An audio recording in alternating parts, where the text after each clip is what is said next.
London, Reuters, Prime Minister Theresa May will chair a meeting of Britain Euro Trademark's National Security Council on Monday to weigh how to respond to a nerve agent attack on a former Russian spy who passed secrets to British intelligence.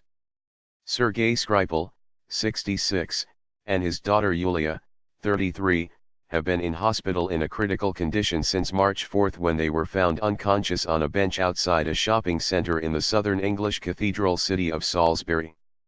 May has warned that if Russia was behind the poisoning of Skripal, a former colonel in GRU military intelligence, then Britain will respond robustly. Russia has repeatedly denied any involvement in the attack. The chairman of the British Parliament Euro Trademark's Foreign Affairs Committee, Tom Tigendad, said the attack looked like state-sponsored attempted murder and he expected May to blame Moscow. Frankly I would be surprised if she did not point the finger at the Kremlin. Tigendad told BBC Radio. He said Russia Trademark's so-called oligarchs, who amassed fortunes as the Soviet Union crumbled and during President Vladimir Putin Trademark's 18-year rule of Russia, should be denied entry to the luxuries of London and the West. British counter-terrorism police say a nerve agent, usually a small molecule based on phosphorus that interferes with the transmission of nerve signals, was used on Skripal and his daughter. But they have refused to specify which poison was used. If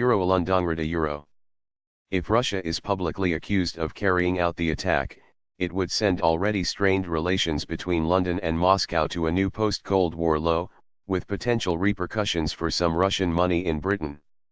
The Russian Foreign Ministry says London is whipping up anti-Russian hysteria. The British capital has been dubbed Euro due to the large quantities of Russian money that have poured in since the collapse of the Soviet Union in 1991. May last year said Putin was seeking to undermine the West and the international order by meddling in elections. She promised to ensure corrupt money does not flow into Britain from Russia.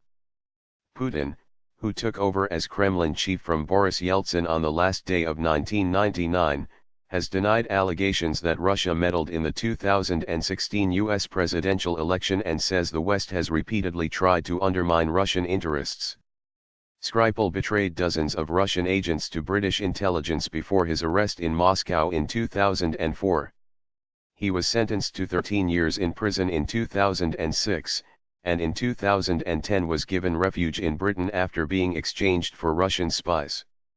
British Foreign Secretary Boris Johnson also drew parallels between the poisoning of Skripal and the murder of former KGB agent Alexander Litvinenko, who died in London in 2006 after drinking green tea laced with radioactive polonium-210. A baby wipes a British public inquiry found the killing of Litvinenko had probably been approved by Putin and carried out by two Russians, Dmitry Kovtun and Andrei Lugovoy, a former KGB bodyguard who later became a member of the Russian parliament. Both denied responsibility, as did Moscow. After Skripal was found slumped on a bench in Salisbury, health officials in Britain said there was no wider risk to public health. But some police investigators wore full chemical and biological suits and the army was later deployed to help remove items from the scene. On Sunday, hundreds of people who visited the City Euro Trademark's Zazu restaurant or the Bishop Euro Trademark's Mill pub were told to wash their clothes after traces of the substance used to attack Skripal were found at both sites. Jenny Harries, Deputy Medical Director at Public Health England, suggested there may be a very small health risk associated with repeated contact with belongings that may have been contaminated. Whippy personal items such as phones, handbags and other electronic items with cleansing or baby wipes and dispose of the wipes in the bin. Harries suggested. Wash other items such as jewelry and spectacles which cannot go in the washing machine with warm water and detergent.